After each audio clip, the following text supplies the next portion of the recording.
représentante des ONG internationales dans l'Est de la RDC.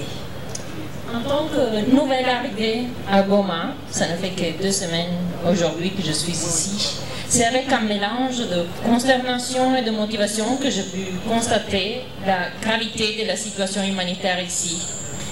Ce week-end encore, pour la première fois, j'ai eu l'occasion de visiter les camps de déplacés où les ONG, les autres acteurs apportent de l'assistance. J'ai vu de mes propres yeux les conditions vraiment extrêmes dans lesquelles vivent ces populations et les efforts inlassables des humanitaires pour les soutenir.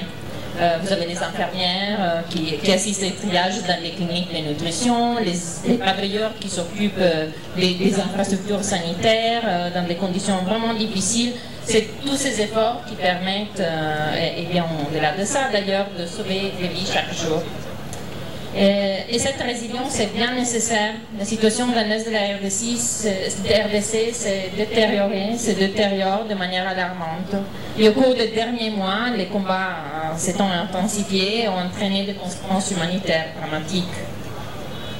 Environ 1 million de déplacés, rien qu'en 2024, les besoins sont vraiment énormes et on a déjà de mal à apporter une réponse adéquate en raison de l'entité des besoins, mais aussi des contraintes au niveau de l'accès humanitaire. Et cette vague de déplacements massifs a aggravé les vulnérabilités qui existaient déjà, et notamment pour les femmes et les filles, les violences basées sur le genre, qui étaient déjà présentes à une échelle inquiétante, ont pris des proportions maintenant catastrophiques. Et rien que dans les premiers 4 mois de 2024, plus de 40 000 cas ont été signalés, une augmentation vraiment, merci beaucoup, alarmante.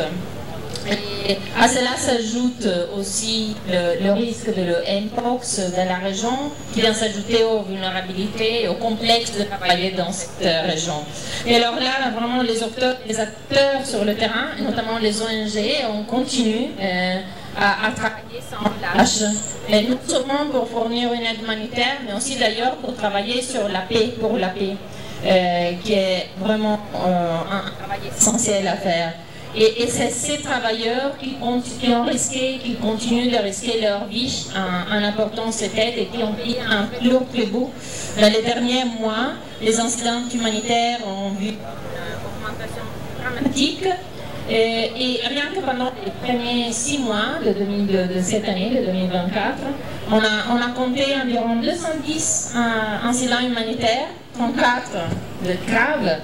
Et la plupart touchant des ONG, et il y a bien 6 travailleurs humanitaires qui ont perdu leur vie et 35 qui ont été blessés. Les enlèvements, les embuscades, l'utilisation de l'artillerie lourde, la militarisation des camps de déplacés, les restrictions de mouvement sur les principales routes par lesquelles on achemine l'aide humanitaire, ont toutes, et les activités directes qui ont augmenté contre les travailleurs des ONG, qui sont de plus en plus accusés de soutenir une partie ou l'autre au conflit, ont mis à mal, ont vraiment compliqué la capacité des acteurs humanitaires d'apporter de l'aide et au final de répondre à des besoins urgents et vont toucher la population.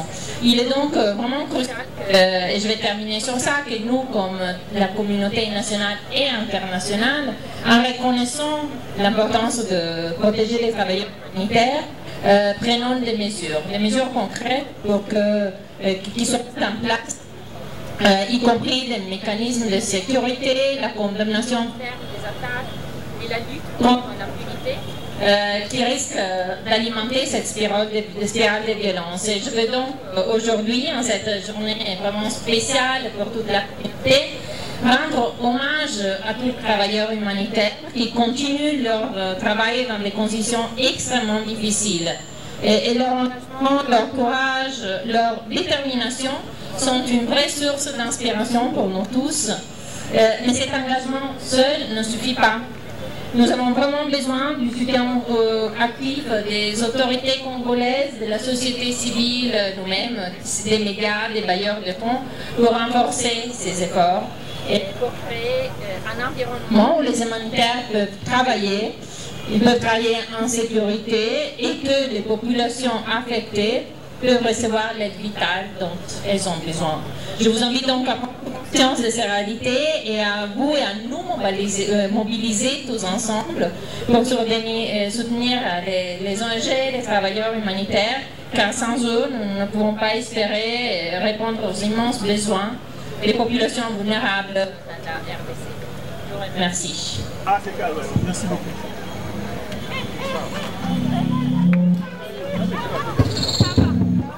Permettez-moi de présenter mes hommages les plus différents au président de la République, son Excellence Félix-Antoine Tshisekedi Tshilombo, chef de l'État, commandant suprême des forces armées et de la police nationale congolaise, pour toutes ces initiatives de la restauration, de la sécurité et de la paix en RDC, pays actuellement confronté à une guerre imposée par le Rwanda à travers ses supplétifs IM-23 et l'activisme des terroristes de l'ADF-MTM-ISCAP, ainsi que des groupes armés réfractaires au processus de PDDCS aux conséquences humanitaires très dramatiques.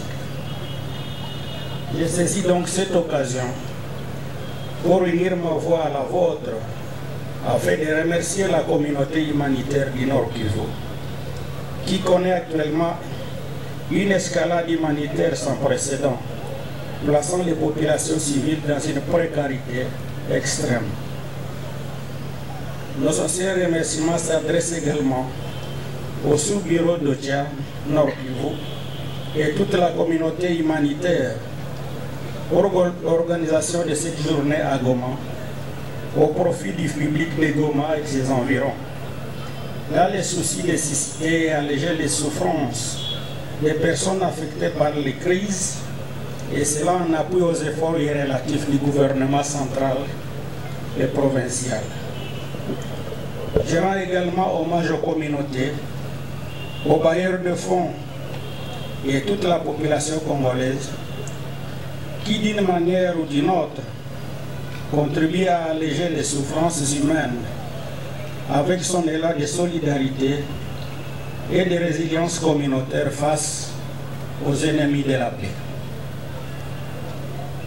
Je profite aussi de cette occasion pour saluer les nombreuses interventions menées par les acteurs humanitaires dans un contexte sécuritaire souvent très difficile.